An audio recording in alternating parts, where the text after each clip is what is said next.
Assalamualaikum warahmatullahi wabarakatuh. Waalaikumsalam warahmatullahi wabarakatuh. Selamat malam dan alhamdulillahirabbil alamin wa bihi nasta'in wa ala umuri dunya waddin. Puji syukur kehadirat Allah Subhanahu wa taala, malam hari ini kita sehat, sempat dan kita bisa berkumpul dalam suasana yang bahagia ini. Dan juga selalu kepada Nabi besar Muhammad sallallahu alaihi wasallam. Sebelumnya mungkin saya perkenalkan diri dulu, Ustadz. Saya Diki, staf dari Pak Haji Julnop Hendri.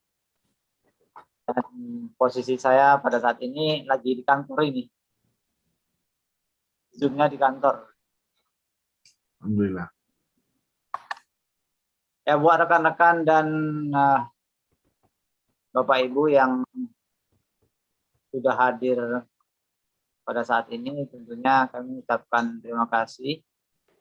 Dan malam hari ini tentunya malam keberuntungan bagi yang bisa untuk bergabung Zoom. Karena malam ini kita akan mendapatkan satu hal yang baru. Satu hal yang baru yang selama ini barangkali di travel-travel lain belum juga ada yang, atau belum ada yang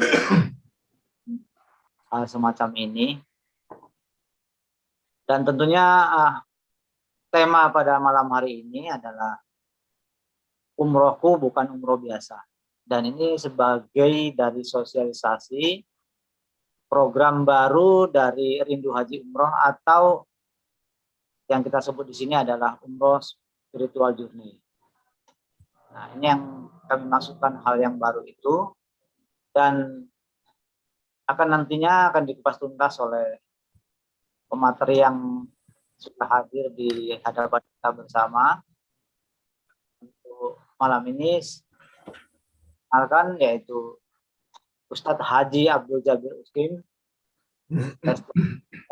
CCI, dan nantinya akan didampingi juga oleh Bapak Haji Julnop Hendri, CHTCI.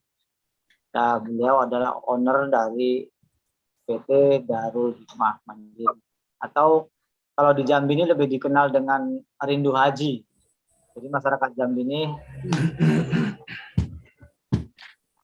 Rindu Haji itu berdiri sudah puluhan tahun yang lalu. Dan mungkin itu saja sebagai pembuka. Untuk selanjutnya kesempatan ini mungkin kita langsung kepada Pak Hendri untuk melanjutkan. Kami silakan waktunya.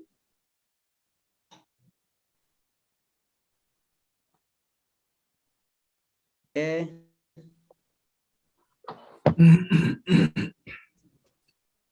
Terima kasih Pak Diki.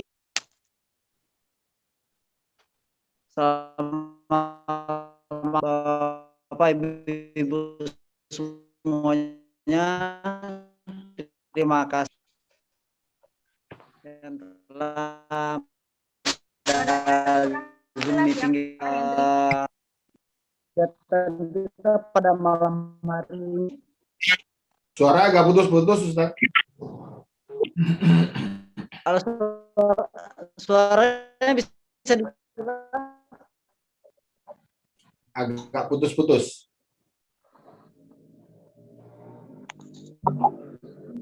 Halo, Assalamualaikum. Waalaikumsalam. Nah, itu bagus. Kalau ini bagus? Ya. Oke. Baik. Oke. Assalamualaikum warahmatullahi wabarakatuh.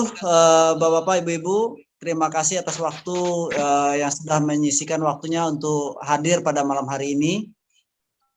Pada malam hari ini sebenarnya kita lebih fokusnya silaturahmi dan ngobrol-ngobrol santai. Ya, ide dari pertemuan kita pada malam hari ini mengingat dalam beberapa waktu belakangan ini kami setelah beberapa kali bawa jamaah berangkat umroh dan kita akumulasi itu lebih kurang sekitar hampir 2.000 jamaah yang sudah kita fasilitasi dalam pemberangkatan umrohnya. Dan dalam perjalanan itu setelah kita evaluasi, ada sesuatu hal yang sangat menggelitik di hati kami, bahwa sepertinya ada yang kurang dalam proses perjalanan ibadah umroh yang dilakukan oleh jamaah. Dari sekian banyak jamaah yang kita urus, kita bisa mendata lebih kurang hanya antara 5-10% saja di antara jamaah itu yang benar-benar merasakan dari makna ibadah perjalanan umroh itu. Selebihnya mereka hanya hura-hura, hanya sekedar ya formalitas sudah pernah berangkat umroh, sudah shopping, ya cuman ya seperti itu. Jadi sangat disayangkan. Ada apa sebenarnya? Ada apa? Apa yang terjadi sebenarnya di rombongan jamaah itu? Nah, berangkat dari hal ini, ya kita coba evaluasi dan cari solusinya. Nah, maka kita konsultasi kemarin, salah satu dengan Ustadz Abdul Jabir. Nah, keluarlah ide itu. Walaupun sebenarnya udah kita cari, cuma formatnya seperti apa? Sebenarnya ide ini udah setahun yang lalu, Ustadz. Cuma saya masih mikir bagaimana formatnya. Nah, setelah ketemu dan ngobrol banyak dengan Ustadz Jabir kemarin, oh, ini ternyata kita menemukan satu benang merah yang bisa kita bereskan. Nah, itulah kita ambil ide atau tagline-nya, umrohku bukan umroh biasa, mabrur menuju Baitullah. Ya, jadi kita harapkan jamaah itu sebelum berangkat itu sudah menemukan jalan untuk menuju kemabruran itu. Jadi mereka berangkat umroh itu dengan kita, harapan kita mereka itu bukan hanya sekedar berangkat. Jadi bagaimana supaya mereka itu berangkat dan mereka menemukan dan menikmati perjalanan itu sebagai perjalanan spiritual mereka, atau di istilah Ustaz Jabir itu spiritual journey. Dan mereka dapatkan itu. Apa itu spiritual journey? Apa itu mabrur menuju ke Baitullah? Nah, nanti insya Allah akan dikupas tuntas oleh Ustaz Abdul Jabir. Untuk Bapak Ibu ketahui, beliau ini seorang trainer yang luar biasa, Ibu. Seorang trainer luar biasa dengan lebih 600 kelas pelatihan sudah beliau berikan pelatihan. Dengan total alumni itu lebih dari 200.000 alumni. Itu dalam dan luar negeri. Jadi beliau ini trainer luar biasa dalam dan luar negeri. Dan Bapak Ibu yang hadir pada malam hari ini, kita semua sangat beruntung dan sangat bersyukur bisa menghadirkan beliau dalam Zoom meeting kita pada hari ini.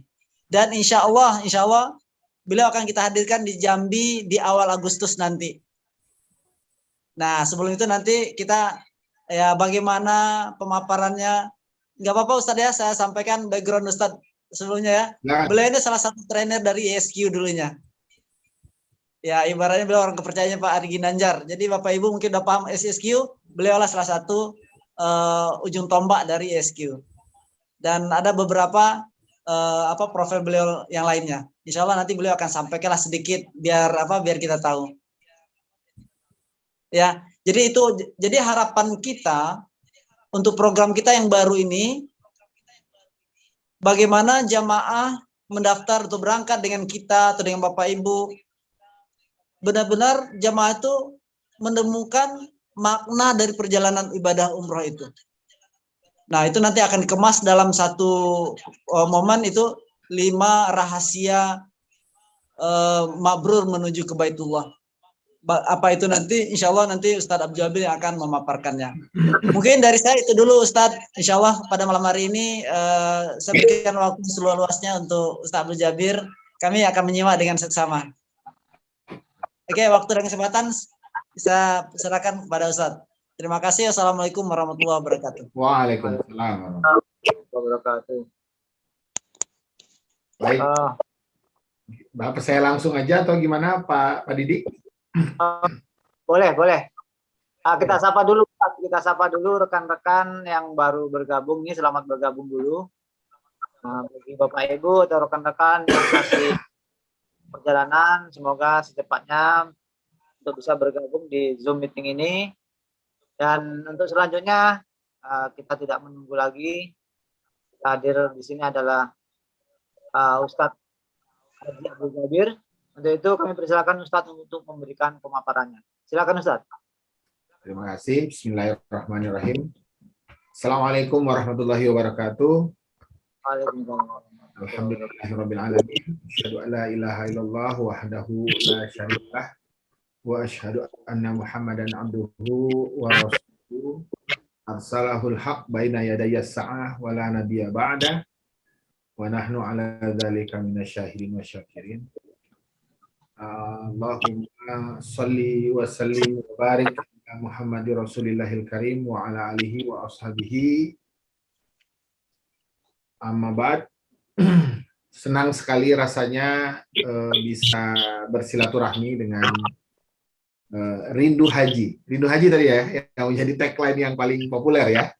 Mudah-mudahan ini akan terus-menerus menjadi sebuah kerinduan yang tidak pernah hilang di hati dan sanubari seluruh umat Islam, khusus alumni Rindu Haji sendiri.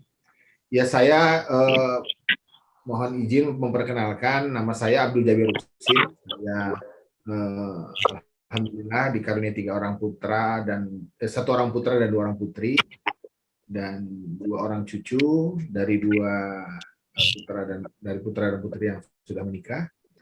Dan sejak 2003 saya bersama-sama dengan Pak Ari Ginanjar tentu membangun ISQ Leadership Center namanya, dan kita punya namanya ISQ Travel. Alhamdulillah ISQ sangat baik ya.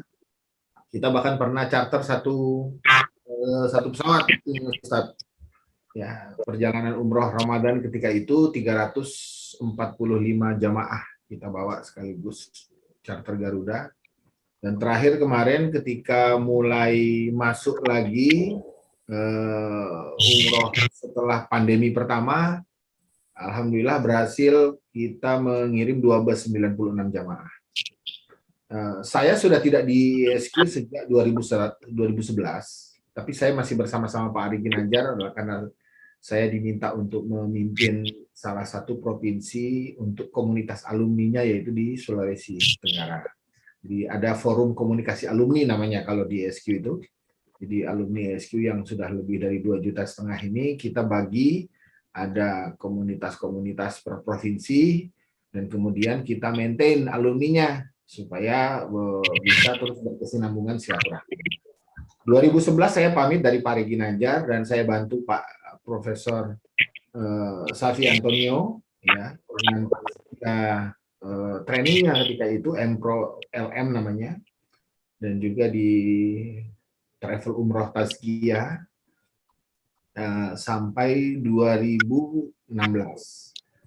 Lepas 2016 ya saya tidak lagi di sana, tapi sering menjadi konsultan aja jadinya, konsultan umroh, haji, dan juga beberapa hal lainnya, termasuk training-training yang sampai hari ini masih saya lakukan. Beberapa waktu lalu sempat diskusi, saya sangat sering beberapa kali pertemuan dengan Ustadz Henry, karena kami juga bersama-sama di salah satu lembaga training awalnya. Dan terus kemudian ada diskusi tentang umroh. Ya, sejujurnya ini adalah gayung bersambut ini, Ustadz, karena ini menjadi salah satu keresahan saya sebenarnya. Saya itu sangat resah. Mungkin keresahan ini Allah pertemukan. Resahnya saya dengan resahnya Ustadz Henry ini, saya resah gitu melihat begitu banyak alumni haji, alumni umroh di Indonesia ini, tapi tidak terlalu banyak yang mendapatkan rasanya umroh dan rasanya haji gitu. Ya, sering hanya berangkat dan pulang begitu saja, tidak mendapatkan terlalu banyak manfaat dari situ. Wallahu a'lam bishawab, ya, derajat mabrurnya seperti apa gitu kan. Tapi kemudian saya mencoba melakukan penelitian siapa yang kemudian sangat terjadi. Kalau di dalam gambaran sunnah itu kan salah satu ciri mabrur itu adalah sebelum dan sesudah umroh atau sebelum dan sesudah hajinya itu terjadi perubahan yang sangat signifikan. Ya, dari sisi ilmu, dari sisi amal itu sangat terjadi perubahan yang sangat signifikan. Itulah salah satu derajat mabrur yang digambarkan oleh Rasulullah. Nah, sehingga saya mencoba melakukan penelitian, mana nih kira-kira orang-orang yang sebelum dan sesudahnya itu terlihat satu perubahan yang sangat signifikan. Dan apa yang menyebabkan mereka menjadi seperti itu gitu. Nah, saya menemukan rumusannya gitu ya. Rumusannya itu dan juga sebagaimana yang digambarkan Rasulullah, itulah yang kemudian saya kemas dalam satu konsep yang saya sebut spiritual journey. Jadi berangkat umroh, berangkat haji itu bukan hanya berangkat karena punya kemampuan fisik atau dalam kacamata spiritual seakan-akan kita diundang oleh Allah untuk hadir di Baitullahnya. Bukan semata-mata itu, tapi juga memang perlu ada kesiapan ilmu, perlu ada kesiapan emosi, perlu ada kesiapan spiritual untuk bisa berangkat menuju Baitullah dan pulang dalam keadaan mabrur gitu. Karena kalau itu kita tidak miliki, maka berangkat ke Baitullah hampir sama dengan jalan-jalan ke Borobudur, hampir sama dengan jalan-jalan ke Singapura, hampir sama dengan jalan-jalan ke Palestina jadinya. Tidak menjadi sesuatu yang istimewa yang ketika kita kembali ke tanah air, membuat kita memiliki energi yang luar biasa untuk berubah dan membangun sebuah peradaban. Gitu. Karena kalau kita lihat di Rasulullah itu, setelah Rasulullah melakukan haji, melakukan perjalanan kembali ke Makkah setelah pulang dari Madinah, di sanalah yang menjadi pintu gerbang pertama terjadinya Fathul Mekah. Jadi peradaban pembebasan kota Mekah itu karena energi yang luar biasa pasca terjadinya haji wada itu. Saya ingin gambarkan strategi itu sebenarnya. Strategi ini kan sebenarnya saya jelaskan ke Pak Henry itu ada 3 Pak sebenarnya. Bagaimana kita membuat spiritual journey itu bukan hanya mengajak orang umroh, tapi kita mempersiapkan mereka sebelum umroh. Bagaimana mempersiapkan mereka sebelum umroh? Tentu dengan memberikan sebuah pembekalan yang kita sebut bukan hanya manasik, tapi manasik plus. Umroh atau haji dalam rukun Islam itu adalah rukun Islam kelima. Rukun Islam kelima itu tentu merupakan sebuah isyarat dari Allah. Kenapa diletakkan pada rukun Islam kelima? Kenapa dia tidak diletakkan pada rukun Islam yang pertama misalnya? Ya, tentu ada isyarat di sana.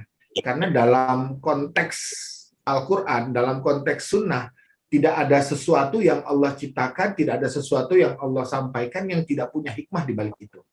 Maka perjalanan mulai dari syahadat menuju sholat, dan sholat menuju saum, saum menuju zakat, dan akhirnya puncak ibadahnya adalah haji, ya, bagi yang mampu dan bagi yang tidak mampu bisa dengan umroh, ini adalah sebuah rangkaian yang juga harus diinterpretasikan sebenarnya. Bagaimana mungkin sebuah umroh dan haji itu menjadi sempurna, menjadi mabrur, kalau keempat rukun Islam yang lainnya dia belum begitu menikmati gitu kan. Nah, dia belum menikmati bagaimana nikmatnya syahadat. Dia belum menikmati bagaimana nikmatnya sholat. Dia belum menikmati bagaimana nikmatnya saum.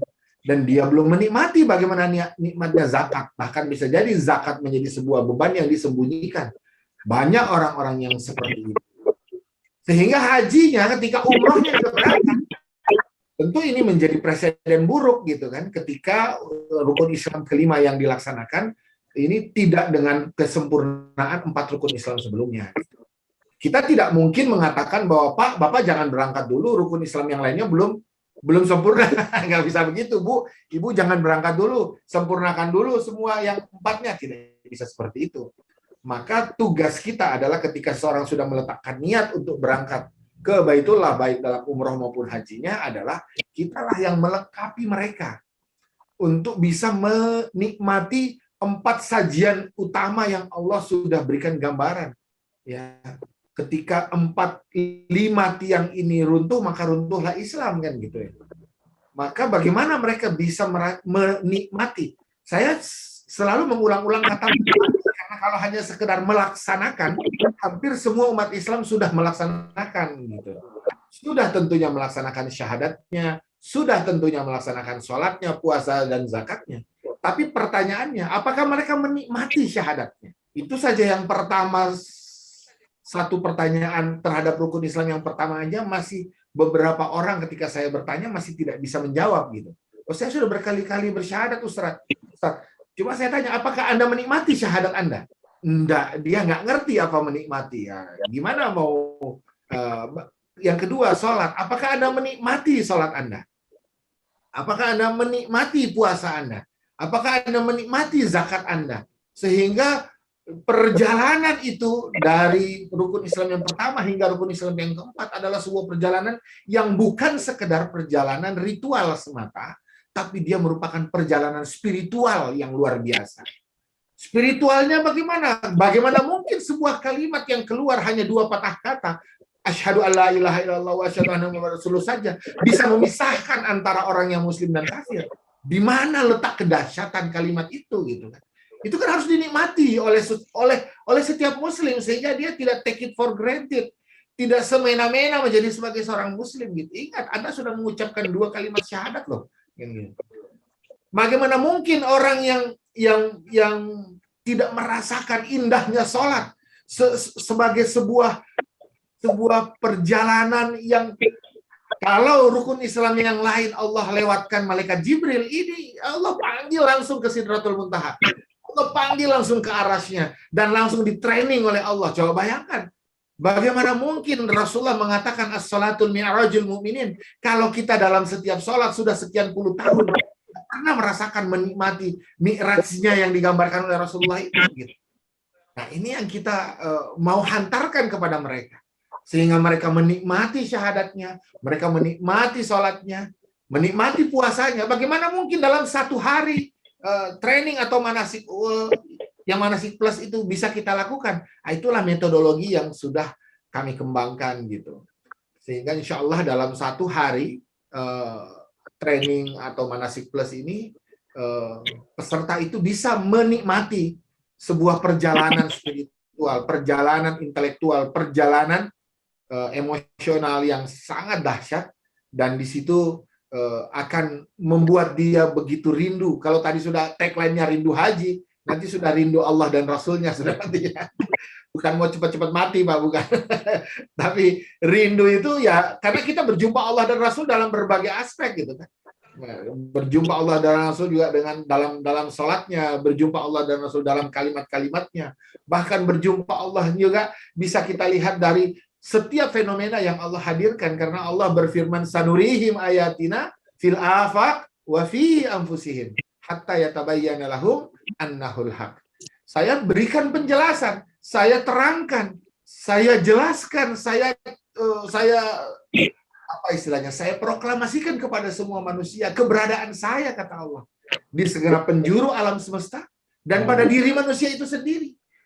Tujuannya apa Allah berikan itu? Sehingga ketika hujan turun hati kita tergetar, ketika melihat daun-daunan hati kita tergetar, ketika kita membaca Al-Quran apalagi hati kita tergetar. Maka kalimat inilah yang dikatakan oleh Allah adalah kalimat orang-orang idza dzukirallah wajilat qulubuhum. Ketika mereka mengingat Allah, hatinya tergetar. Ketika mengucapkan syahadat, hatinya tergetar. Ketika sholat, hatinya tergetar. Ketika berpuasa, sepanjang puasa itu hatinya tergetar. Maka kata Allah, tidaklah pantas ada balasan apapun bagi orang-orang yang saum itu, kecuali aku yang balas, kata Allah. Dan setiap doa yang mereka ucapkan dalam keadaan saum itu, tanpa ada hijab kepada aku, kata Allah. Bagaimana mungkin itu bisa terjadi kalau tidak dengan sebuah pengalaman spiritual yang dialami oleh dia, gitu kan? Bagaimana zakat itu menjadi sebuah pengalaman spiritual, bukan sekedar mengeluarkan 2,5%, ya. Bagaimana mungkin ada orang yang digambarkan dalam Al-Quran sudah berada di dalam kubur, ya, dia minta, ya Allah hidupkan aku sekejap saja, hanya supaya aku bisa bersedekah, ya Allah. Kenapa kok dia bukan minta hidup untuk sholat? Kenapa kok dia bukan minta hidup untuk puasa misalnya? Tapi dia minta hidup bangun untuk mengeluarkan sedekahnya, mengorbankan hartanya. Ini keutamaan apa di balik rukun Islam keempat itu? Ini kan yang perlu kita bedah, dan insya Allah dalam satu hari itu kita akan menikmati, kalau saya mengistilahkan, menikmati sajian 4 rukun Islam ini. Tentu ini hanya sebuah setitik air di tengah samudera yang luas. paling tidak setitik air ini bisa membuka hati kita, hati calon jamaah ini, ya, atau alumni kita, untuk bisa merasakan, ya Allah, ternyata saya perlu lagi berangkat, itu kan gitu ya. Saya perlu lagi berangkat, ya Allah. Saya ingin jumpa lagi dengan Engkau. Saya ingin berada lagi di hadapan lapor kepada Engkau di Baitullah. Saya ingin lagi berziarah ke makam Rasulullah dan para sahabatnya, ya Allah. Saya ingin melihat. Nah, itu semua akan terjadi ketika sebelum berangkat mereka sudah kita persiapkan. Maka inilah yang saya katakan, persiapan, kita akan buka kepada mereka 5 rahasia mabrur menjelang Baitullah, menuju Baitullah. Itu sebelum berangkat.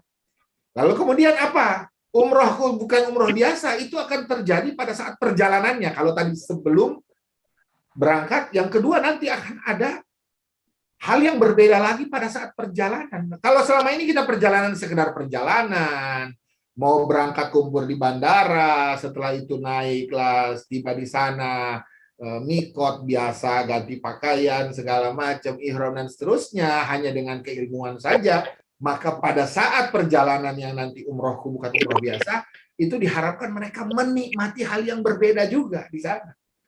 Bagaimana mereka merasakan ketika mereka berjalan mikot itu sebagaimana mikot yang diharapkan, disiarkan oleh Nabi Ibrahim alaihissalam. Bagaimana mereka ketika masuk ke Baitullah itu melihat bagaimana Mekah. Sebagaimana Rasulullah kembali ke Mekah ketika Fathul Mekah. Bagaimana ketika mereka melihat Ka'bah itu sebagaimana melihat Ibrahim alaihissalam yang meninggikan pondasi dasar Baitullah atas perintah Allah. Bagaimana ketika mereka bertawaf itu sebagaimana tawafnya seluruh alam semesta. Bagaimana ketika mereka sa'i itu mereka merasakan perjuangan Bunda Siti Hajar. Itu sepanjang perjalanan tidak ada komunikasi lain di hatinya kecuali komunikasinya dengan Allah. Dan tidaklah keluar dari dirinya kecuali air mata bahagia, kan? Dan air mata yang seperti ini, kata Allah, sudah dijanji haram neraka baginya, kata Allah. Haramkan neraka bagi air mata orang-orang yang cinta dan takut kepada aku. Keluarnya air mata itu karena cinta, keluarnya air mata itu karena takut kepada Allah, keluarnya air mata itu karena rindu kepada Allah. Perjalanan ini sampai ke bagaimana mereka melihat Uhud sebagaimana peristiwa Uhud yang sebenarnya. Mereka berada di Padang Arafah sebagaimana Padang Arafah yang sesungguhnya. Mereka hadir di Masjid Nabawi, berada di makam, di hadapan makam Rasulullah, ya, di Raudhah, ya, itu menikmati sekali nantinya. Nah, perjalanan inilah yang membuat rindu nantinya, rindu sekali. Dia akan minta kembali lagi, dan orang itu pengalaman yang tidak pernah dilupakan olehnya adalah pengalaman yang bisa melibatkan perasaannya. Inilah yang sebenarnya akan kita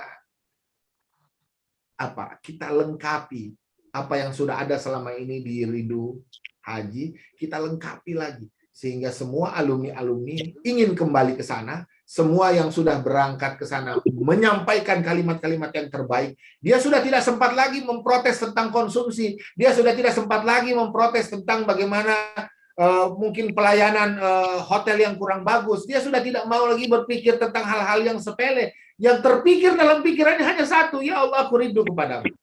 Dan aku ingin kembali lagi di sini. Itu perjalanan itu yang tidak mungkin bisa tergantikan. Umrohku bukan umroh biasa ini akan menjadi sebuah penyempurna atau pelengkap lah dari apa yang selama ini sudah pernah dilakukan oleh Rindu Haji. Rindu Haji sudah melakukan seperti itu, kita tinggal complementary, kita tinggal lengkapi lagi. Dan yang tentunya juga saya sarankan kepada Ustadz Henry bahwa pulang dari sana jangan dilepas. Buatlah komunitas-komunitasnya, maintainlah alumninya. Karena ingat, berkah Allah itu turun kepada alumni-alumni umroh, alumni-alumni haji. Terus lakukan pertemuan yang intens, minimal sebulan sekali, ya. Ada pertemuan secara intens, ya. Buatlah komunitasnya. Ya, kita buat komunitas di ESQ itu sudah kurang lebih, alhamdulillah, hampir 15 tahun hari ini. Dan sampai hari ini masih terus berjalan, ya. Dan dari sanalah kemudian yang namanya marketing itu, Pak, Bu, marketing itu yang paling dahsyat itu dari mulut ke mulut, bukan dari iklan. Kalau sudah dari mulut ke mulut itu orang nggak bisa tahan ya. Apalagi yang ngomong ini mulutnya omnya, mulutnya ibunya, mulutnya bapaknya, mulutnya atasannya, mulutnya orang yang berpengaruh bagi dia, maka dia akan tanpa tedeng aling-aling akan mengikutinya, akan melaksanakannya. Maka mari kita jadikan seluruh alumni ini menjadi bagian daripada barisan rindu haji yang terus akan menyuarakan kerinduan kembali ke Baitullah. Jadi secara singkat seperti ini, karena memang baru bisa jelas nanti di trainingnya. Gitu ya. Sebenarnya trainingnya harus 2 hari, tapi saya bilang sama Ustadz, udah kita bagi aja. Kita buat training 1 hari ya saja. Nanti kalau mau berangkat ada lagi training manasik plusnya. Jadi 2 harinya itu kita bagi menjadi seperti itu. Nah, sementara tentu orang untuk bisa ke training dia butuh tahu apa sih itu. Makanya saya usul sebelum training yang direncanakan pada tanggal 7 Juli nanti, kita buat seminar dulu. Gitu. Ya, seminar ini kan mini sesi lah 2 jam gitu ya. 1,5 jam, 2 jam, itu 3 jam kita berikan kepada mereka sedikit icip-icipnya. Kalau makanan itu ada apa testernya gitu loh, Ustadz. Jadi kita kasih tester ke mereka ya. Tentu bagaimana sih rasanya rindu haji, bagaimana sih rasanya manasik plusnya kita, bagaimana sih rasanya umrohku bukan umroh biasa itu ya.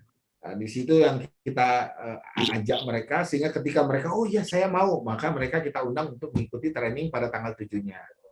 Insya Allah selepas training dari tanggal 7, bagi yang belum umroh itu akan pengen sekali umroh, dan bagi yang sudah umroh insya Allah akan ngajak lagi yang lain, baik keluarganya ataupun koleganya untuk kembali berumroh, apalagi haji. Gitu. Jadi itu gambaran secara singkat apa sih sebenarnya yang menjadi bahan diskusi kami dengan Ustadz Henry beberapa waktu yang lalu, dan kemudian kita bersepakat untuk tanggal 5 dan 6 itu ada seminar itu, dan tanggal 7-nya ada training. Harapannya untuk menjadi bagian dari jamaah bulan September.